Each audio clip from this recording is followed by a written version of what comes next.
Olá, meu nome é Paulo Cogos, estou fazendo essa live para refutar as palhaçadas ditas por Danilo Gentili e Arthur Duval. Esses dois serizinhos superficiais, detratores do anarcocapitalismo e, portanto, obviamente, sem nenhum fundamento. You can hear it from the heat of the jungle. You can hear it across the sea. It calls to every freedom-loving man, the call of the Ancapistán infantry. Follow me, follow me. Follow me, follow me. Vamos lá. O Danilo Gentili entrevistando o Arthur Duval, sei lá quem estava entrevistando quem, mas aquilo foi grotesco, aquilo foi bizonho. O Danilo Gentili disse que é contra o anarcocapitalismo por causa do Nordeste. Caluda! Seu nordestinofóbicozinho! Como você ousa dizer que o Nordeste precisa do Estado para florescer? O nordestino, como qualquer ser humano, precisa de liberdade, de capitalismo, de capital para florescer, não da assistenciazinha medonha do Estado. Como você pode ser tão babaca de achar que a maior vítima do Estado é quem precisa dele? Muito pelo contrário, nós precisamos de capitalismo no Nordeste. Basta olhar para a história do Nordeste. O Nordeste sofre com o problema da seca. E ele sofre com o problema da seca desde sempre. O primeiro relato de problemas grandes com a seca é de 1583. Padre Fernão Cardim e muitas outras regiões do mundo também sofrem com a seca. África do Sul, Austrália, Arizona, Texas, várias partes das estepes russas, Israel. E o homem sempre soube lidar com as questões naturais usando a sua criatividade, a tecnologia. E se tem uma coisa que não falta para o nordestino é criatividade. O que ele precisa é de capital, para que esta criatividade se transforme em máquinas, em automação industrial, em tecnologia, em alocação de recursos esta que o Estado sempre atrapalhou. Vejamos a história econômica do Nordeste com um historiador sério como Jorge Caldeira. Ele vai te mostrar como o Nordeste nos tempos coloniais já teve uma economia pujante baseada em agropecuária, em setor energético, açúcar, tabaco, serviços. Ele nos mostra, por exemplo, que a Santa Casa do Recôncavo Baiano servia de banco, fornecendo crédito privado para os negócios locais. Ia muito bem, a propriedade privada de terra era naturalmente forjada. Quando o peão de boiadeiro ali recebia, depois de um certo tempo de serviço, um pouco de boi e um pouco de terra para se estabelecer. E assim, naturalmente, com a propriedade privada, havia um incentivo para trabalhar a terra. Tanto é que, na única ocasião grande de seca em todo o século XVII, que foi em 1690 e pouco, por ali, os índios saquearam as fazendas, que é onde havia alimento. E por que havia alimento nas fazendas mesmo na seca? Porque a propriedade privada dá incentivo para a pessoa trabalhar a terra. Demônio! Comunista! Como é que o cara se diz de direita e ele não consegue entender o básico de livre mercado? O basiquinho, até um idiota, até um comunista como o Nixon falava que o capitalismo é melhor do que soa e o socialismo soa melhor do que funciona. E a mentalidade anticapitalista continua em toda a sociedade, até nesses... Quando você pensa que o cara é capitalista, não, o cara é comunista. Ele acha que tem que ter a violação contumaz e sistêmica de propriedade privada através de um monopólio socialista da coerção chamado Estado, senão o Nordeste não vai. O cara é comunista. Danilo Gentili, se você abrir a tua boca para falar que você não é comunista, não queira fazer isso na minha frente. Você é comunista. Comunista da pior laia vermelha que existe na face do universo. Calma.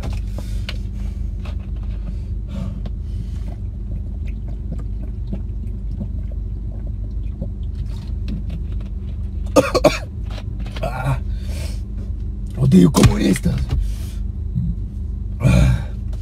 Pois é, como eu ia dizendo, Nordeste foi atrapalhado pela lei de terras daquele cão pulguento, aquele tio Baca do Dom Pedro II. E assim, com várias intervenções do Estado no Nordeste, o Nordeste se ferrou.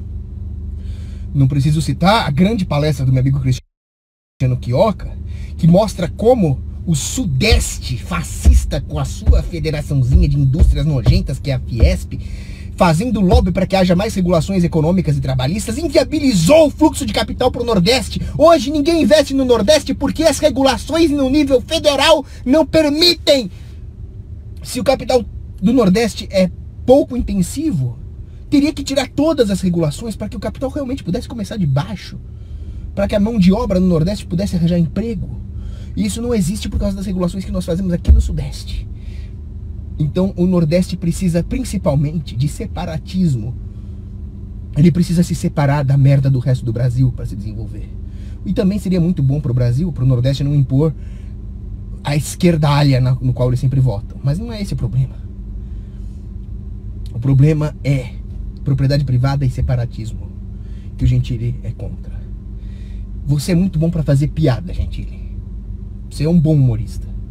Mas o problema é que as suas posições políticas são uma piada. Então tenha-se de fazê-las. Aí, pelo menos o Danilo Gentili, acho que ele é uma boa pessoa, bem intencionado. Já o Arthur do Voucher, não. Esse é bandido. Esse é bandido. Esse é criminoso. Esse quer acabar com a liberdade humana. E ele se traveste de defensor da mesma. Isso o torna ainda mais tóxico. Para começar, Arthur Duval, você não sabe nada sobre anarcocapitalismo e nem libertarianismo, então cala a tua boca. Você veio dizer que anarcocapitalismo é definido como a inviolabilidade da propriedade privada. Porra nenhuma. Isso seria um libertarianismo deontológico. Eu não sou um libertário deontológico. Tanto é que a próxima vez que eu te vir, eu vou violar a propriedade privada da tua cara. Eu sou um anarcocapitalista. Nós não rejeitamos toda e qualquer violação da propriedade privada. Acabei de dar um exemplo. Nós somos contra a existência de um aparato intrinsecamente imoral, abusivo, dotado do poder de monopólio, de coerção, que não só impede as pessoas de o questionarem moralmente, como também toma o lugar do questionamento moral através do seu legalismo intrínseco à sua própria existência. Isso é um Estado. E é isso que você, na sua canalice torpe, defende. E não me surpreende que você defenda isso, porque você vive disso. Você é um parasita. E se não existisse o Estado, você estaria tendo que fazer infomercial para sobreviver.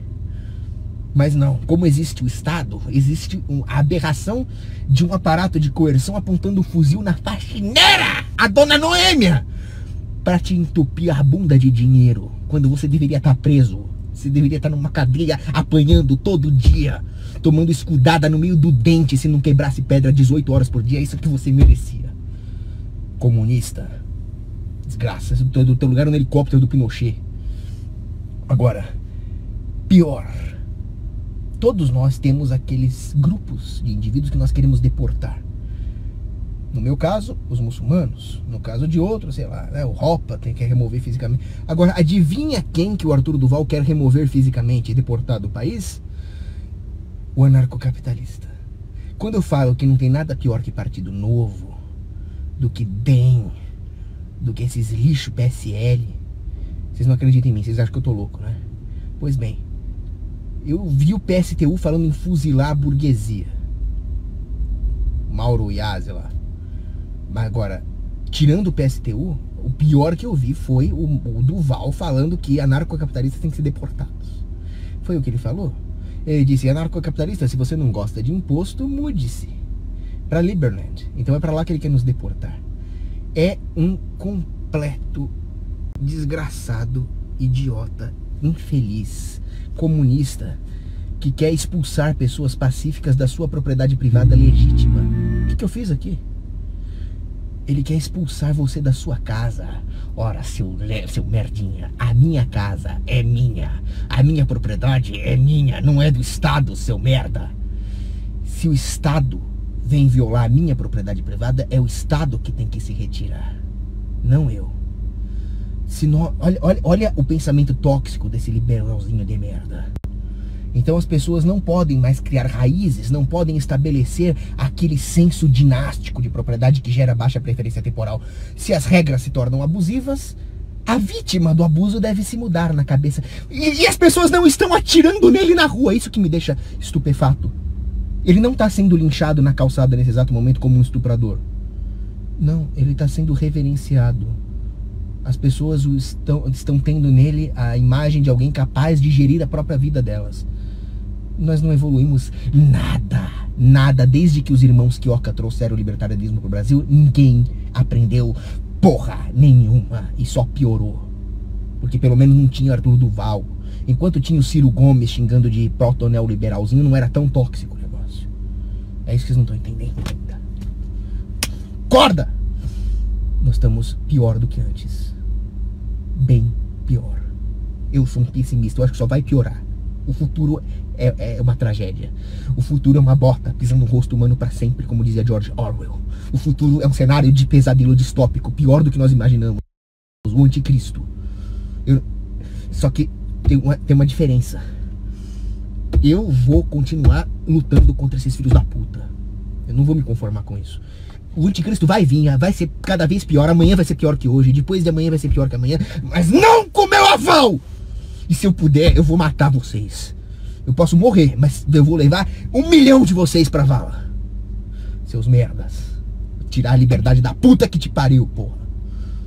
Meter a baioneta no cu de vocês. Olha como esse imbecil. E o cara, o Arthur Duval, ele não lê. O filho da puta orgulha-se de não ler. Ele não lê. Porque ele é um produto do establishment. Nós chegamos num ponto onde o engenheiro social não precisa mais ler.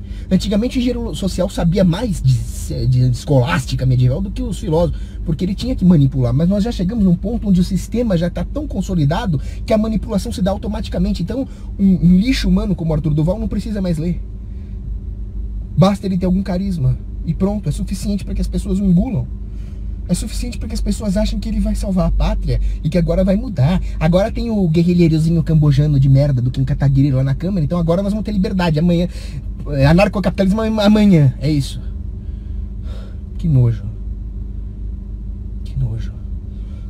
Quando na cabeça de um otário desse as pessoas não têm mais direito à propriedade privada e têm que sair dos seus lugares, nós temos exatamente aquilo que o Zygmunt Bauman, com todos os defeitos do seu pensamento, nos alertou: uma sociedade líquida, uma sociedade onde não se criam mais bons laços, raízes.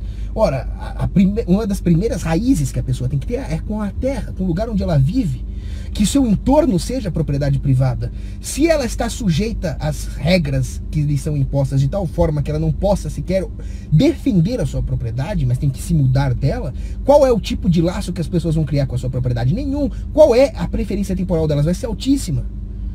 Então, nós vamos viver como fugitivos. A lei me oprime, vou mudar. A lei me oprime aqui também, vou mudar também. Até nós vamos mudar para onde? Para Marte? A Terra vai ser deles? Não. Stand your ground. Vamos ficar na nossa terra, na nossa propriedade, e nós vamos atirar no filho da puta que vier pegá-la. É isso que nós temos que fazer. O mesmo Zygmunt Bauman nos disse para não nos basearmos naquele que tem apelo às massas, naquele que tem apelo aos números. Ora, Gentili, Arthur Duval não são intelectuais, nem para o bem nem para o mal. Eles só são figuras midiáticas que têm apelo para as massas. É nisso que vocês se baseiam? Pelo amor de Deus. Onde nós vamos parar assim? Contrato social. Olha o argumento nojento, aviltante que esse estulto nos faz engolir. Contrato social. Onde que alguém assinou essa merda? Eu não assinei porra de contrato social nenhum. E se eu estou objetivamente dizendo que eu não aceito o Estado, eu estou, por definição, rejeitando o contrato social. Ora bolas, se o contrato social não é, na cabeça desses idiotas, um contrato como os outros, isso só mostra que o contrato social é apenas uma desculpa para a tirania. É apenas uma desculpa para que o Estado possa cometer qualquer tipo de abuso que jamais poderia ser cometido por qualquer parte em um contrato sério. Ora, um contrato implica a pessoa arriscar, colocar dentro do contrato aquilo que lhe legitimamente pertence. Agora, como que a minha casa poderia pertencer ao Estado de alguma maneira legítima?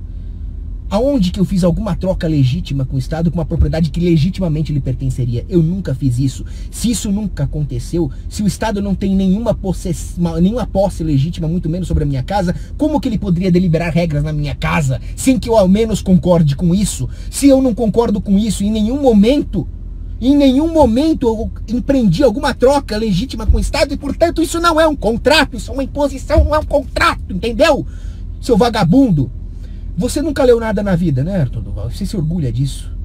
Se você tivesse lido Randy Barnett, um grande filósofo, ele nos diz: a permanência numa localidade não implica no consentimento com as regras desse local. Para que haja consentimento não basta a permanência, porque muitas vezes as pessoas têm vários motivos para não poder se deslocar do lugar onde elas estão. Para que o consentimento se defina, essas regras que existem numa localidade, nos diz esse filósofo Barnett, devem ser justas, devem estar lastreadas no direito natural, mas o contrato social é a negação do direito natural, porque não houve na forja desse pseudo-contrato um respeito ao direito natural. Então cala a boca, Arthur. Cala a boca, Gentili. Isso não existe. Olha a quantidade de tempo que eu estou despendendo para refutar a merda que você disse. Eu não me lembro quem falou essa frase, mas a refutação da merda está sempre 10 vezes, requer 10 vezes mais tempo e energia, está numa ordem de magnitude superior à necessária para dizer a merda. Você disse a merda em poucos segundos, eu estou demorando vários minutos para refutar a merda. Porque, infelizmente, nós vivemos numa democracia, não deveríamos. Numa democracia eu poderia simplesmente, numa monarquia, por exemplo, eu não precisaria me importar com a forma como eu convenço as massas, porque as massas não teriam, graças a Deus, opinião. E a massa não é para ter opinião, a massa é para cuidar da vidinha delas, a massa é para cuidar do empreguinho, dona de casa. Filosofia política é para uma elite intelectual. Ninguém devia votar, porque ninguém tem capacidade para isso, mesmo porque é imoral. Mas de qualquer forma, filosofia política é só para uma elite intelectual. E esta elite intelectual também não tem nada o que se intrometer na vida do homem massa, na vida do homem comum. Senão nós teríamos uma tecnocracia. Então o homem comum vai cuidar da vidinha dele. O intelectual, o filósofo político, vai, por fruição intelectual ou para defender o homem massa contra engenheiros sociais, ficar matutando sobre filosofia política lá numa universidade, num mosteiro.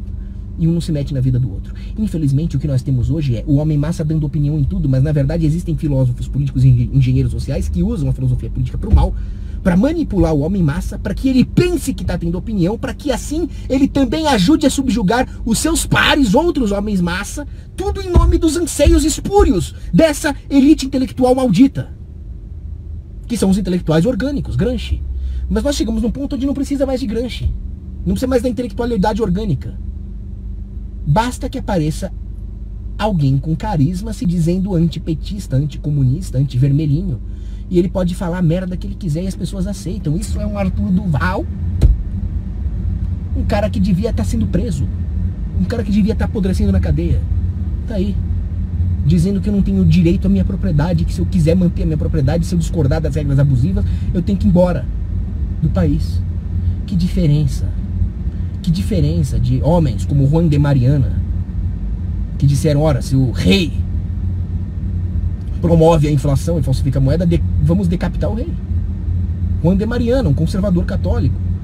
Não gosta de conservadores católicos? Vamos pegar um liberal, Thomas Jefferson, que tinha escravos, ele não era exemplo para ninguém, mas até ele disse: se o governo não cumpre aquilo que deveria cumprir, que é a defesa dos direitos naturais, então a população pega em armas e derruba o governo. Agora nós temos o sei lá o que, neocon, neolib, bissexual que ele é.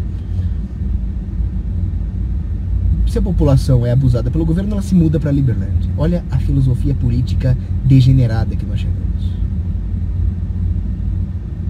Não dá. É triste. É muito triste. Eu não sei onde nós vamos parar assim. O cara vem falar que imposto não é roubo.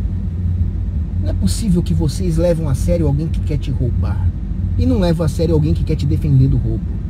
O ANCAP é o autista, o ANCAP, o anarcocapitalista, é o virgão. Porra, vocês apoiam um cara que quer te roubar e são contra alguém que não quer te roubar? Como é que pode isso? Olha a síndrome de Estocolmo política que acometeu toda a sociedade. Se você quer pagar alguma coisa para alguém, faça contratos livres.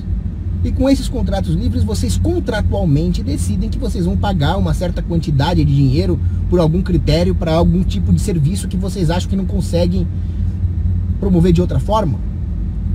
Façam isso sozinhos. Se vocês não têm essa capacidade de organização, de responsabilidade, de maturidade, então mais um motivo para vocês calarem a boca e não darem opinião na vida dos outros. Ou vocês conseguem ter a maturidade para se organizar e fazer uma comuna autossustentada, com contratos privados capazes de fornecer bem difuso, ou você cala a tua boca e vai varrer o chão da tua casa que tá sujo, em vez de dar opinião na minha propriedade privada. Alguém que, modéstia à parte, estudou muitos filósofos políticos. Cala a boca, lixo. Por isso que nós temos que ter armas. Porque o dia que nós tivermos tanques, bazucas, canhões, vem um filho da puta desse, nós metemos bala e acabou, e vamos trabalhar no dia seguinte, que é o que nós deveríamos fazer. O contrato deve ser livre. Liberdade de associação e desassociação, separatismo, porque assim os contratos vão refletir a preferência genuína dos indivíduos, que podem, esses sim, caminhar rumo a uma elevação através de anseios de baixa preferência temporal. A coletividade nunca faz isso. A coletividade traz tudo para o imediato. Quando o indivíduo é livre para fazer esses contratos, haverá um ambiente propício ao florescimento do indivíduo no que tange aos bens difusos. Se ele não é capaz de fazer isso, o indivíduo vai se resumir aos bens não difusos de consumo imediato, o que vai gerar a depredação do capital da sociedade e vai impedir que haja um aprimoramento civilizatório.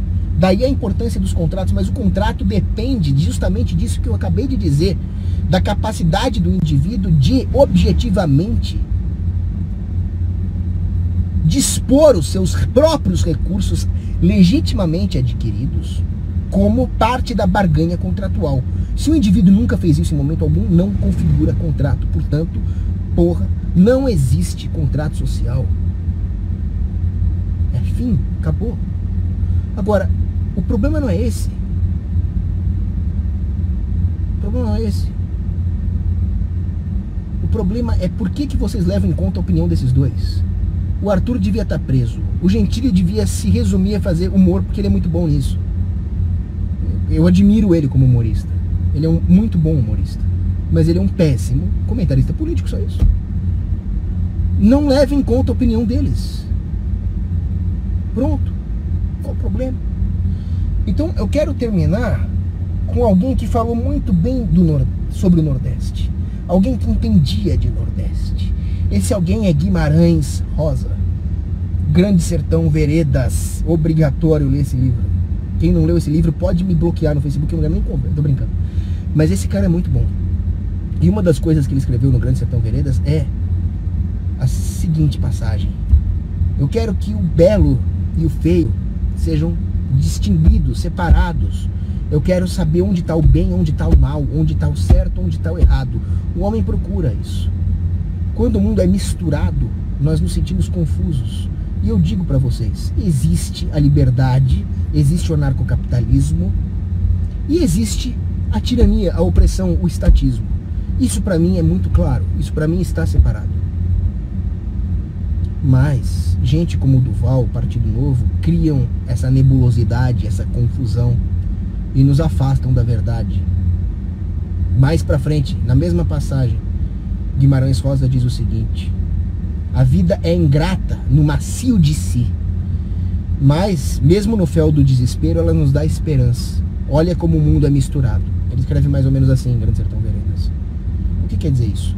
Isso significa que às vezes você pode se sentir mal, mesmo quando as coisas estão materialmente bem, no macio da vida. E às vezes na luta, no desespero, pelas virtudes que você acaba cultivando dessa forma, você vê uma esperança, você vê um sentido. Isso aí é Viktor Frankl. Viktor Frankl notou como as pessoas poderiam ser felizes mesmo num campo de concentração nazista. O que é isso? Isso é quando o homem tem a liberdade para cultivar as próprias virtudes. Se nós damos tudo através do assistencialismo estatal, nós tiramos tudo ao mesmo tempo. Porque nós não estamos dando nada. Nós estamos apenas condenando essa pessoa à dependência. É diferente da caridade privada, onde você ajuda. Porque ali você gera o cultivo da virtude da gratidão. No assistencialismo não, tudo se torna uma obrigação, as pessoas tornam-se passivos uma das outras. E assim elas perdem a capacidade de buscar sentido. O homem fica sempre em desequilíbrio antropológico. Ele nunca está equilibrado, porque ele não consegue estabelecer uma relação, um lastro entre o bem material que ele consegue de forma imediata e a sua construção interna. É assim que o estatismo nos destrói. Só quando nós buscamos um sentido, a vida passa a ser grata, mesmo na prosperidade. É assim que nós separamos as coisas, é assim que o mundo deixa de ser misturado, porque o bem é o bem, o mal é a ausência de bem. Não tem meio termo. Isso o Hercule Poirot já falava, né? Agatha Christie. Então é isso. A única maneira de buscar esse equilíbrio pessoal, buscar a verdade, é quando vocês entenderem que o Arthur Duval, gente como o Arthur Duval é inimigo, é alemão, e eu não sou louco. Posso até ser, mas isso não importa. Esqueçam que é o Paulo Cogos que está aqui, esqueçam que é o Duval que está lá, e prestem atenção no que cada um está dizendo, o que cada um quer fazer com o seu dinheiro, o que cada um quer fazer com a sua propriedade privada, quanto sentido o argumento de cada um faz. Não vejam o cabelo de um, a gordura do outro, esquece isso. Argumentos, lógica, ética, verdade. Dane-se quem está falando. O que importa é o que está sendo falado. É isso. Bom, deixa eu ver se tem... Eu tô com tanta raiva hoje que eu não tô nem com vontade de desligar essa live. Queria ficar aqui falando mal dos outros. Deixa eu ver se tem alguma pergunta interessante. Ah, vamos terminar.